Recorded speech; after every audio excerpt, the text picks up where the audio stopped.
Welcome to the Slop Temple. We pray this video helps. In this video, I will explain how to use rosemary mint oil. This natural oil is celebrated for its many benefits, especially for hair and scalp care. It's important to understand the proper application methods to maximize its effectiveness. We'll cover dilution, direct application of about 3 to 5 drops, and how often to use it for the best results. Get ready to unlock the potential of this versatile essential oil. Once you've diluted your rosemary mint oil with a carrier oil, gently massage it into your scalp using your fingertips. This helps stimulate blood flow and ensures even distribution. You can leave it on for at least 30 minutes or even overnight for a more intensive treatment.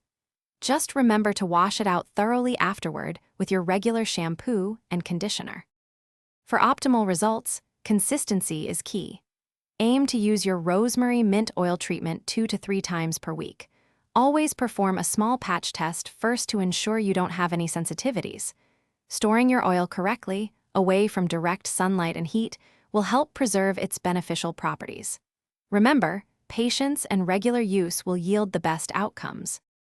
While rosemary mint oil is generally safe, always avoid direct contact with your eyes. If it gets into your eyes, rinse immediately with plenty of water. If you're pregnant, nursing, or have very sensitive skin, it's wise to consult a healthcare professional before use. Also, remember to check the description below for a link to the Owala water bottle and other great deals. Staying hydrated is always important for overall wellness. Thanks for watching. Consider subscribing if we helped you.